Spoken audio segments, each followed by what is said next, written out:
The white പേപ്പറിന്റെ മറ്റൊരു വീഡിയോയിലേക്ക് എല്ലാ കൂട്ടുകാർക്കും സ്വാഗതം. ഇന്ന് നമ്മൾ കോപ്പറേറ്റീവ് ലോയിൽ ഇമ്പോർട്ടൻ്റ് ആയിട്ടുള്ള പാർട്ടായിട്ടുള്ള stages of cooperative development in ഇന്ത്യനെ കുറിച്ചാണ് എടുക്കുന്നത്. നമ്മൾ ഓൾറെഡി ഹിസ്റ്ററി പറഞ്ഞു കഴിഞ്ഞു. ഹിസ്റ്ററിയിൽ പറഞ്ഞിരിക്കുന്ന കുറെ കാര്യങ്ങളൊക്കെ തന്നെയാണ് ഇതിലും വരുന്നത്. അപ്പം എന്ത് ചെയ്യുക, നല്ലോണം പഠിക്കുക കേട്ടോ. ഒന്നും കൂടെ എടുത്തു തരുന്നത് ഇത് അത്രയും ഇമ്പോർട്ടൻ്റ് ആയതുകൊണ്ടാണ് കേട്ടോ. സ്റ്റേജസ് എന്തൊക്കെയാണെന്ന് നമുക്ക് നോക്കാം.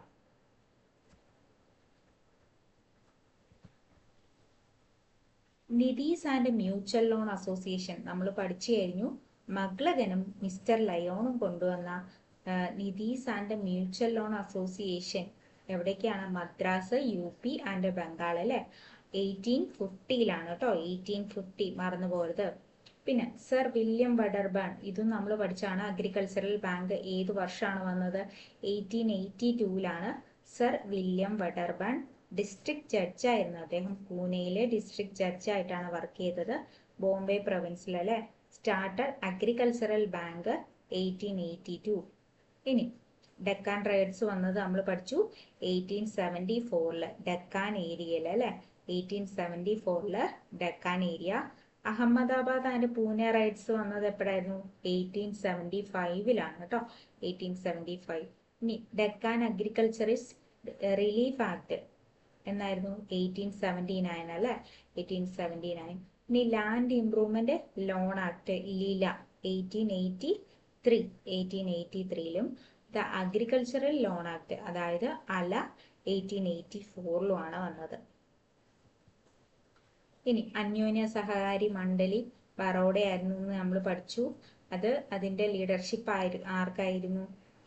വിതൽ ലക്ഷ്മൺ കാവതേക്കർ അല്ലെങ്കിൽ ബാഹു സാഹേബ് കാവതേക്കർ അല്ലെ. അത് ഇന്ത്യയിലെ ഫസ്റ്റ് കോപ്പറേറ്റീവ് അറേഞ്ച്മെന്റ് ആണ് അല്ലെ. അതുപോലെ തന്നെ അഗ്രികൾച്ചറൽ ബാങ്ക് ആണത്. പൂനെയിലുള്ള പുരന്ദർ താലൂക്കിലെ ഒരു അഗ്രികൾച്ചറൽ ബാങ്ക് ആണ് എന്ത്? നമ്മുടെ അന്യോന്യ സഹകാരി മണ്ഡലി. 1889 ഫെബ്രുവരിയിലാണ് ഇത് വന്നത്. 1889 കേട്ടോ.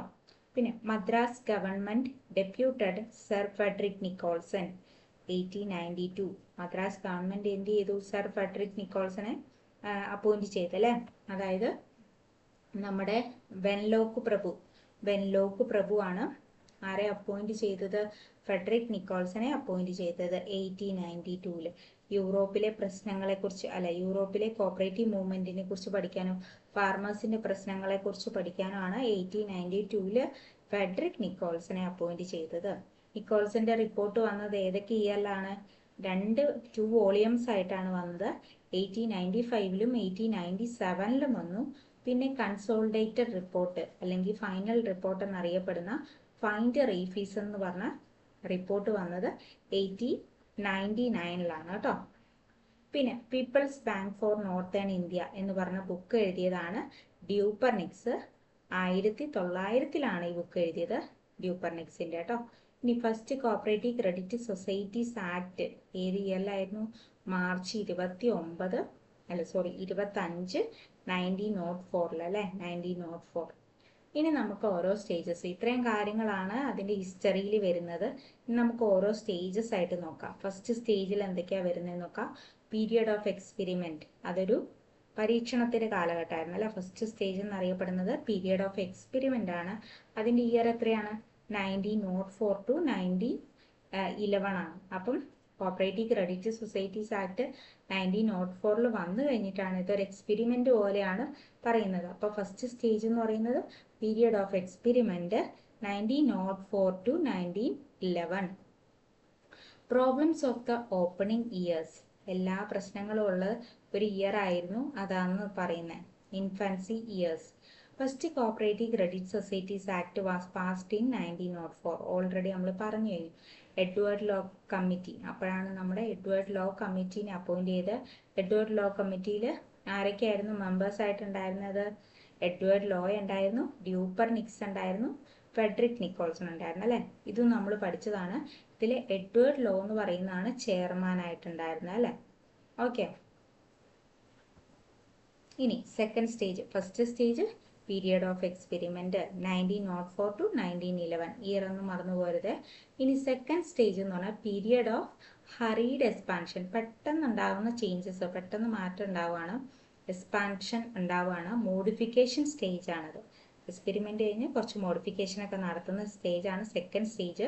അത് 1901 വരെ നമ്മൾ മറ്റടുത്ത് പറഞ്ഞല്ലേ. അപ്പോൾ ഇവിടെ 1912 തൊട്ട് 1918 വരെ അല്ലേ. 1912 തൊട്ട് 1918 വരെ കോപ്പറേറ്റീവ് സൊസൈറ്റീസ് ആക്ട് വന്നത് 1912ലാണ്. കോപ്പറേറ്റീവ് ക്രെഡിറ്റ് സൊസൈറ്റീസ് ആക്ട് ആയിരുന്നു മറ്റേത് 1904. ഇത് കോപ്പറേറ്റീവ് സൊസൈറ്റീസ് ആക്ട് 1912. പിന്നെ മക്ലഗൻ കമ്മിറ്റി ആ ഒരു ടൈമിലായിരുന്നു ഉണ്ടായിരുന്നത്. 1914 to 1915. 1914 to 15. Second stage period of hurried expansion അല്ലെങ്കിൽ മോഡിഫിക്കേഷൻ സ്റ്റേജ്. ഓക്കെ. ഇനി third stage period of unplanned expansion. Plan ചെയ്യാതുള്ള എക്സ്പാൻഷൻ, അതൊരു എക്സ്പാൻഷൻ സ്റ്റേജ് തന്നെയാണ് കേട്ടോ. എക്സ്പാൻഷൻ സ്റ്റേജ് അത് 1919 to 1929 ആണ്. 1919 to 1929 ആണ് ഇയർ വരുന്നത്. Montagu Chelmsford reforms act known as administrative committee on cooperative legislation 1919. ഇതും ഇമ്പോർട്ടൻ്റ് ആണ്. 1919 മൊണ്ടേഗോ ചെംഫോർഡ് റിഫോംസ് ആക്ട് മറന്നു പോകരുത്. 1919ലാണ് ഇത് അറിയപ്പെട്ടിരുന്നത് administrative committee on cooperative legislation. Cooperative ലെജിസ്ലേഷന്റെ അഡ്മിനിസ്ട്രേറ്റീവ് കമ്മിറ്റി എന്നാണ് ഇത് അറിയപ്പെട്ടിരുന്നത്. Corporation become a state subject or provincial subject. ഒരു സ്റ്റേറ്റ് സബ്ജക്റ്റ് ആയി മാറിയത്. കോർപ്പറേഷൻ എന്ന് പറയുന്ന ആ സബ്ജക്റ്റ് ഒരു സ്റ്റേറ്റ് സബ്ജക്റ്റ് അല്ലെങ്കിൽ ഒരു പ്രൊവിൻഷ്യൽ സബ്ജക്റ്റ് ആയി മാറിയത് ഈ 1919ലായിരുന്നു. ഓക്കെ.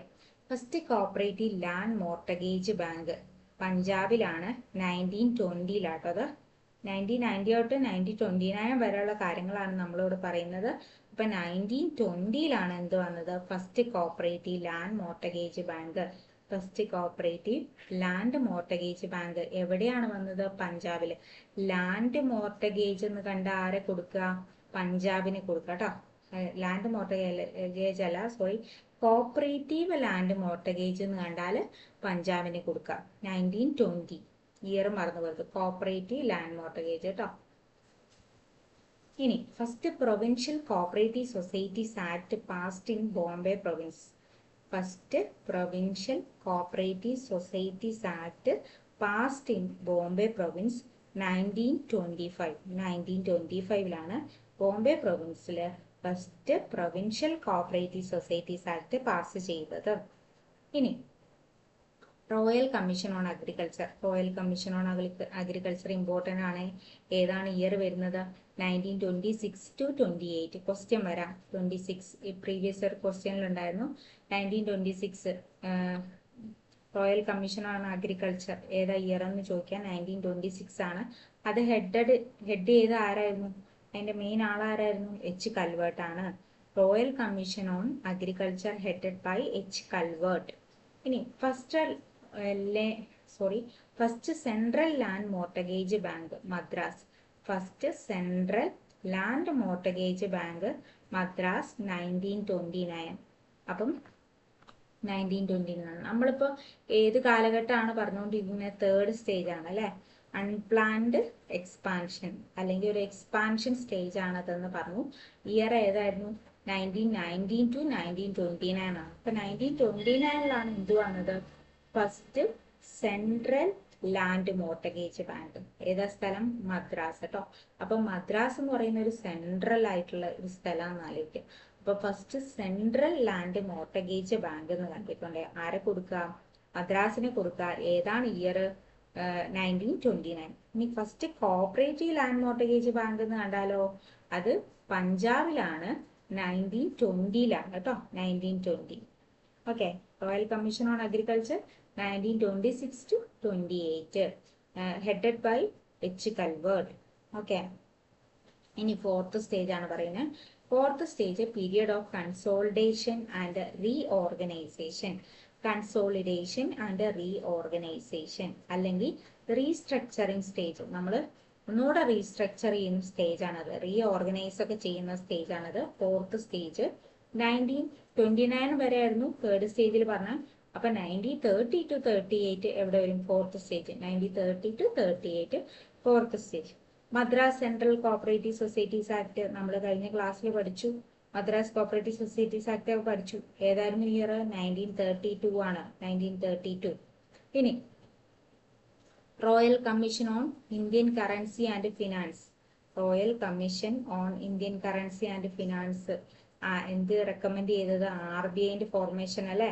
RBI ഫോം ചെയ്യാനുള്ള കാരണം royal commission on Indian currency and finance ആണ് RBI ഫോം ചെയ്യാനുള്ള റെക്കമെൻഡ് ചെയ്തത് 1935 അല്ലെ. 1935. അത് ഹിൽട്ടൺ യങ് കമ്മീഷൻ എന്നും അറിയപ്പെടും കേട്ടോ. ഈ ഹിൽട്ടൺ യങ് കമ്മീഷൻ തന്നെയാണ് royal commission on Indian currency and finance. Okay. ഇനി RBI ആക്ട് പാസ് ചെയ്തത് 1934ലും RBI ഫംഗ്ഷൻ ചെയ്യാൻ തുടങ്ങിയത് 1935 ഏപ്രിൽ 1 കേട്ടോ.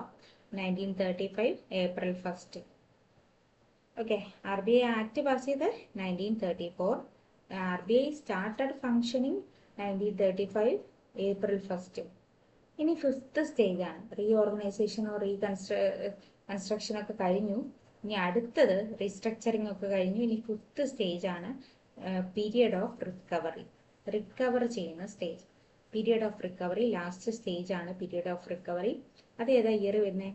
നമ്മൾ പഠിച്ചു 1930 to 38 അല്ലായിരുന്നോ 4th സ്റ്റേജ് എന്ന് പറയുന്നത്? അതെ. അപ്പോൾ അടുത്തത് എത്ര വരും? 1939 to 47 ആട്ടോ. 1939 to 1947 ആണ് എന്ത്? Period of recovery. Agricultural sub committee. DR ഗാഡ്ഗിലിന്റെ കമ്മിറ്റിയാണ് അഗ്രികൾച്ചറൽ സബ് കമ്മിറ്റി. അതായത് അഗ്രികൾച്ചറൽ ഫിനാൻസ് സബ് കമ്മിറ്റി എന്നൊക്കെ അറിയപ്പെടും.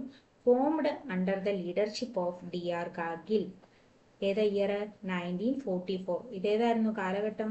39 to 47 അല്ലേ. അപ്പം 44ലാണ് DR ഗാഡ്ഗില് എന്തുകൊണ്ടെന്ന് അഗ്രികൾച്ചറൽ സബ് കമ്മിറ്റി ലീഡർഷിപ്പ് ആയിട്ടുള്ള അഗ്രികൾച്ചറൽ സബ് കമ്മിറ്റി വന്നത് DR ഗാഡ്ഗിലിന്റെ. ഇനി കോപ്പറേറ്റീവ് പ്ലാനിംഗ് കമ്മിറ്റി ഇമ്പോർട്ടന്റ് ആണ്. കോപ്പറേറ്റീവ് പ്ലാനിംഗ് കമ്മിറ്റിന്റെ ലീഡർഷിപ്പ് ആർക്കായിരുന്നു വെച്ചാൽ സരയ്യ ആണ്. Saraiya. Cooperative planning committee. Planning Saraiya. Cooperative planning committee under the chairmanship of Saraiya 1945 to 46. 1945 to 46 ആണ് സരയ്യ ചെയർമാൻ ആയിട്ടുള്ള എന്ത് വന്നത്? കോപ്പറേറ്റീവ് പ്ലാനിംഗ് കമ്മിറ്റി വന്നത്.